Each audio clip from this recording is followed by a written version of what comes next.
Being a dad is hard. It's high stakes. It takes a toll on our self-worth, mental health, and can be lonely.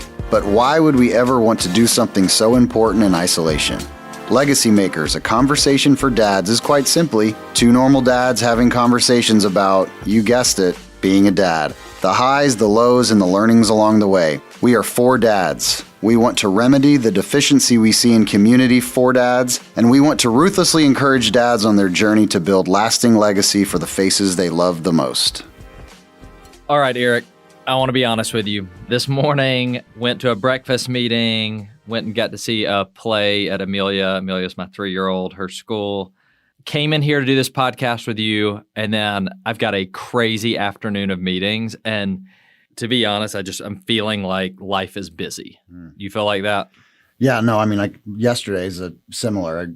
Kids got up a little late, had to take them not just to the bus stop, but to school, which ended up adding another 15, 20 minutes. At the office all day, meetings, barely had time. My lunch was meeting. I ended up taking all right, we're going to walk to get lunch and walk back so I could eat, to an evening reception, to dinner, got home at 9:00 and started over today. So yes, and to me, this is unfortunately kind of become a normal kind of cadence. It's full. And to be clear, I'm not saying that as like bragging, like, man, I feel like sometimes busy can be a badge of honor. I don't think it is, but I think everybody who's listening has some level of just feeling like life is full, it's crowded, it's busy.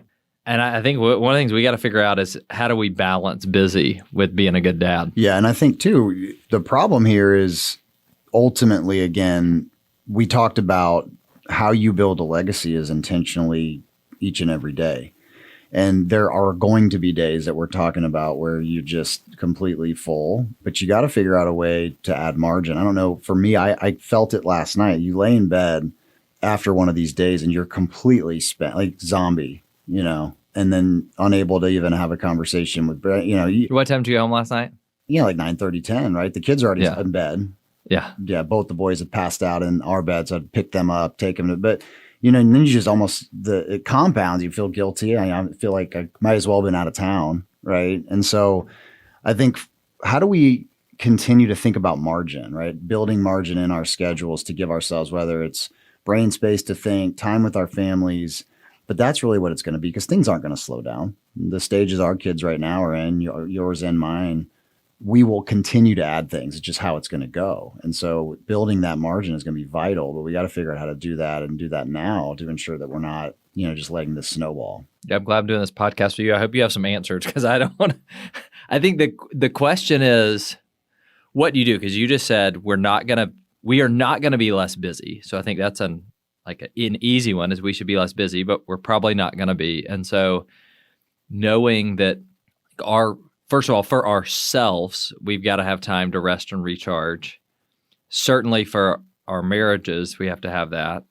And then we want to show up well for our kids. Yeah, I mean, but the thing too is, this is not something we're going to solve. Obviously, you and I in this room, but it's anyone listening, you, myself, it's more about how do you manage it? Right? How do you figure out, okay, this is the reality of the world. It's tension that we're going to face, this desire for margin and to be able to spend time and do the things we want to do, but also being busy. It's the reality. So it's not to be solved. It's how do we manage it, right? And I'm going to say I'm not a doctor, but there is even science behind why this is a concern, right? So that serotonin is a natural feel-good hormone. It's replenished through rest. It's replenished when we're doing things that we want to do, things that aren't stressful.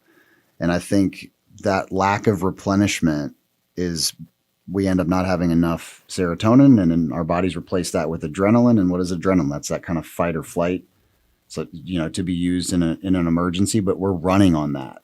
Mm-hmm. And then that's why, to me, I think about last night, that feeling was, I was running on my phone continuing to say your next meeting starts in 15 minutes, knowing that I had emails piled up, knowing that and then you're just on adrenaline all day. And you just get home.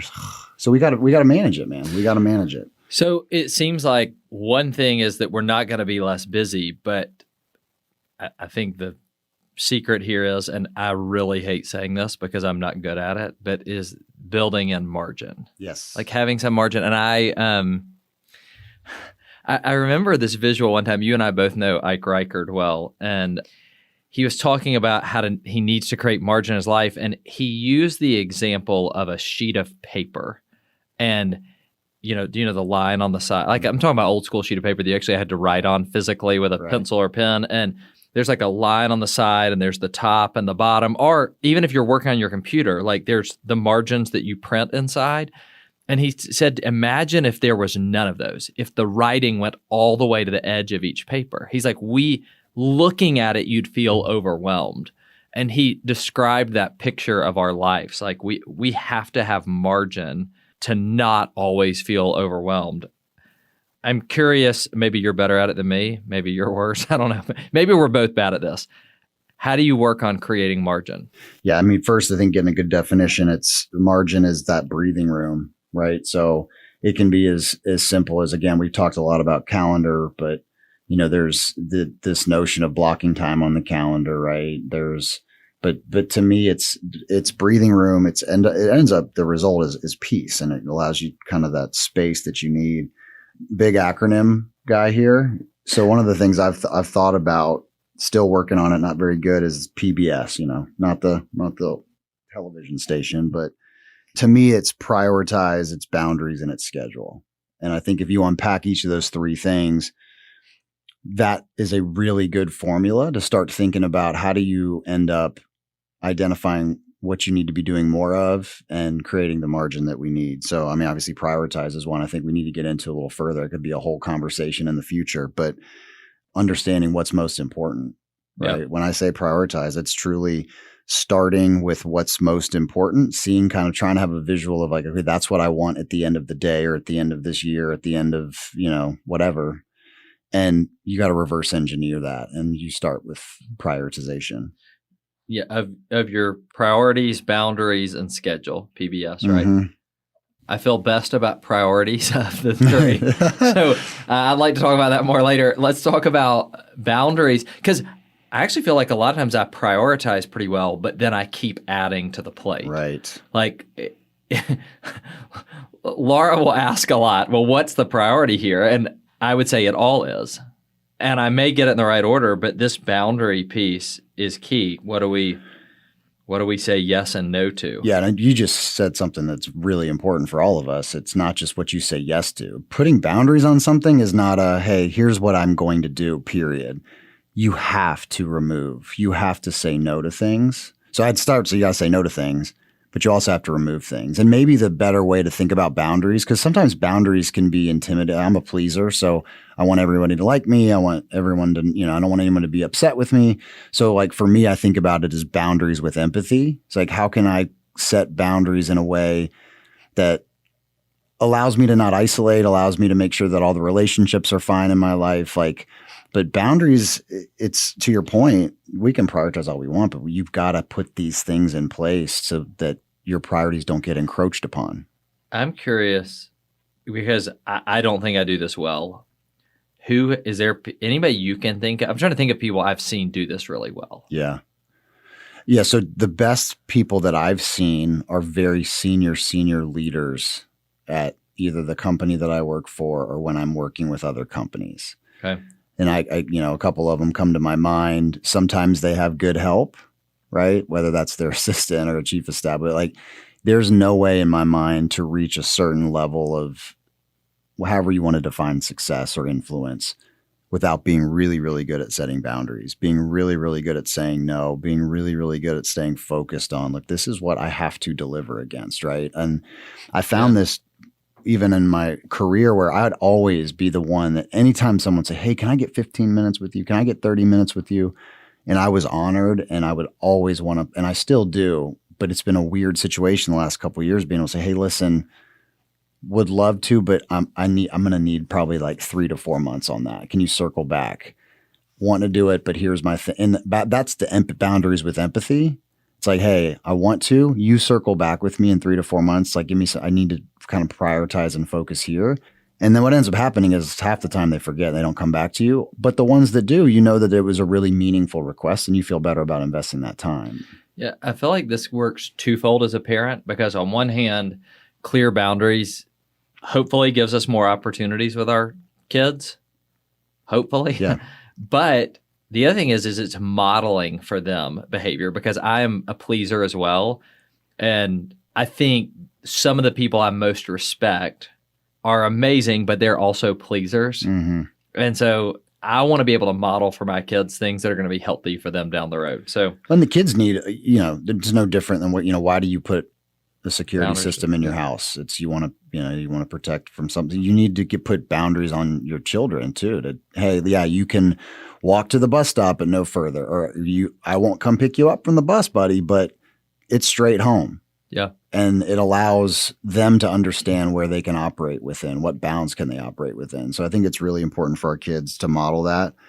But we need to be really honest about boundaries too, Kev, because, you think about the marriage that you want to have, the dad that you want to be.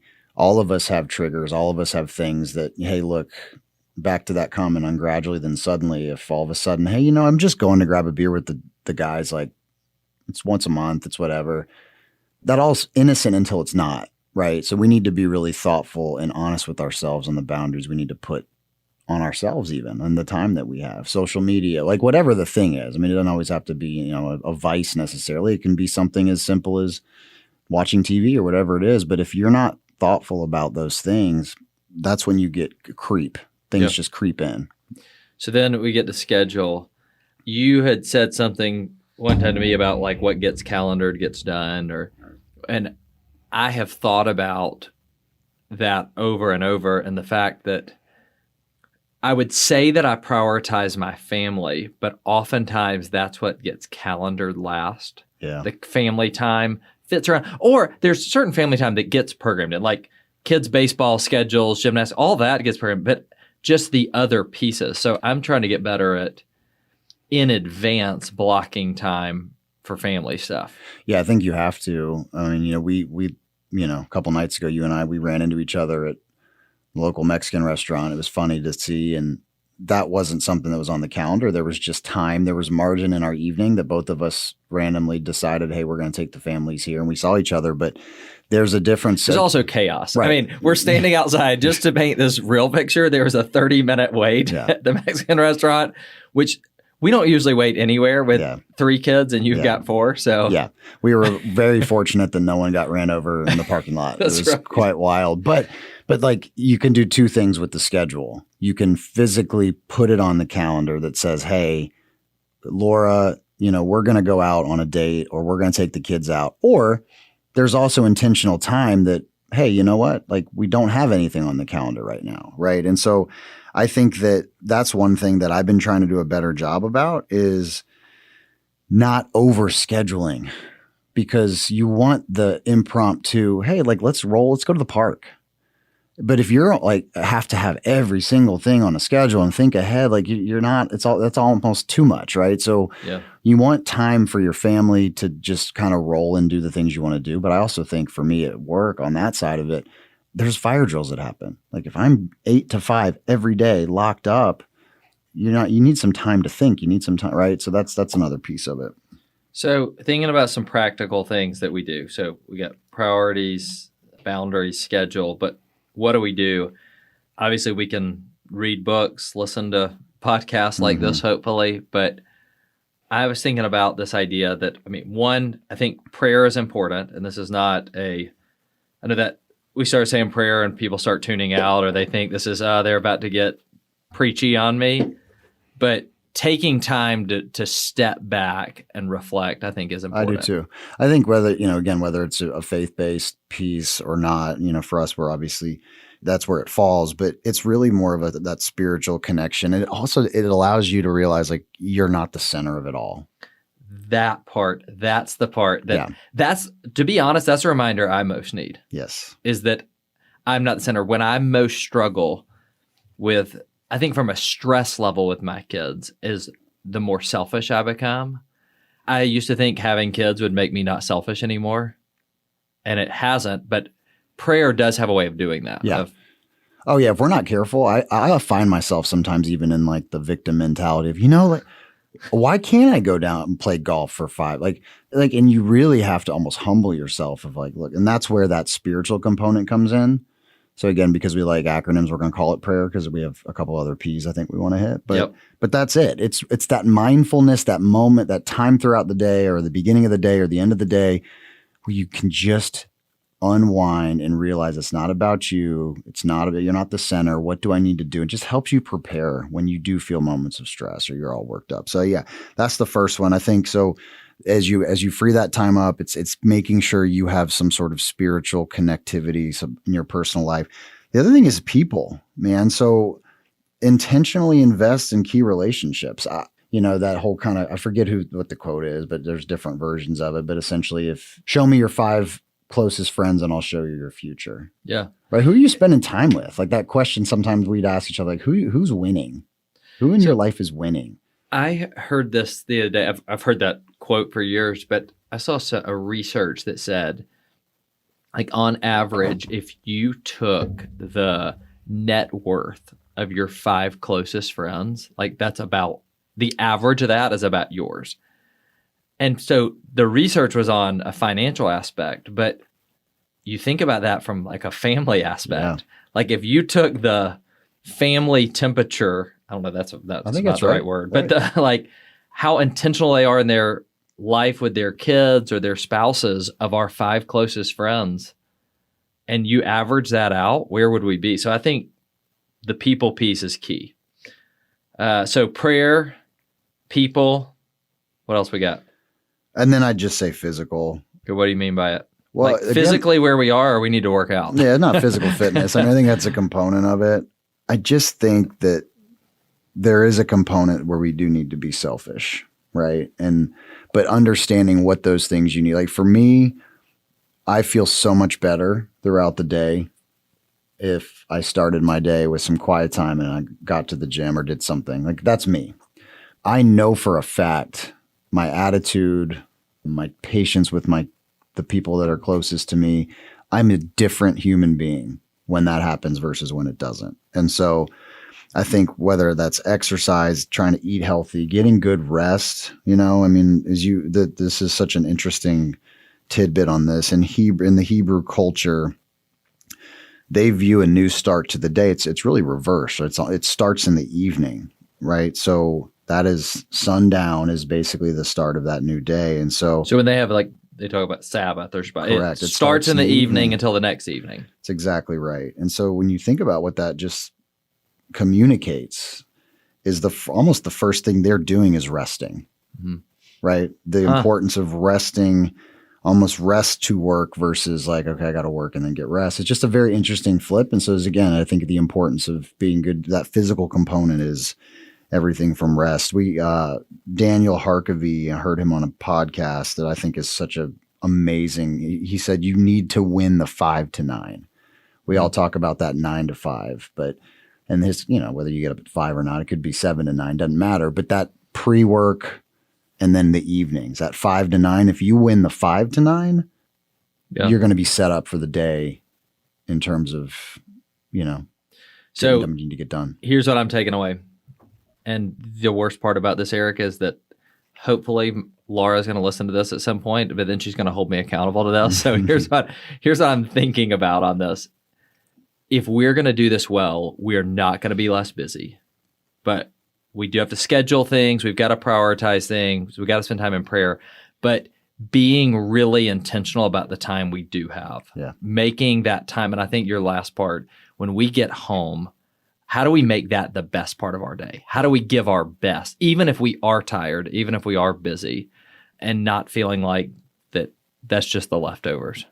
Yeah, I think you're spot on. When you think about what we're trying to create as dads and the legacy we're trying to build, understanding and being okay with a level of, look, busy is a real thing. I'm going to be busy, but how do I manage it better? And you manage it better by getting really clear on your priorities, ensuring that you're comfortable and confident in the boundaries. You're scheduling what you need to schedule. And then from there, again, like taking that extra time to do what you need to do with. Because when you start with the end in mind, you're going to end up working and having, it could be 10. I was talking to a buddy yesterday and he made this amazing comment. And I think it's a good way to kind of think about a real life takeaway, because you have to understand that the time that you get might not be this perfect 30-minute window where the family is sitting around because, in a circle and having a conversation. The time may be, look, I've prioritized enough to know that every evening I got to drive my daughter to volleyball practice. And that 30 minutes is the most time I'm going to get. And it's uninterrupted. And he was saying how fruitful that 30-minute car ride is. But he's had to prioritize his day to ensure when he's in town, he is driving to practice and driving home. And that's some of the best time that he has with his daughter right now in the stage that they're in. I like it. So, all right. I think it's good stuff. I hope people take away this idea that if they're feeling busy, that's okay. Like watching somebody else on Instagram feels like they have all the time in the world. Most of us feel overwhelmed. That's all right. We got to be intentional with what we've got. So, yep. I like it. Easier to talk about than put in practice, but I think it's really important. So, Agree. Well, man, let's come back and talk about, I think we should dive into more of that priority piece next time. Sounds good. Thanks, man. Thanks for listening to Legacy Makers with Kevin Scott and Eric Blumenthal. Make sure you download and subscribe wherever you get your podcasts. This podcast is a production of BG Ad Group. All rights reserved.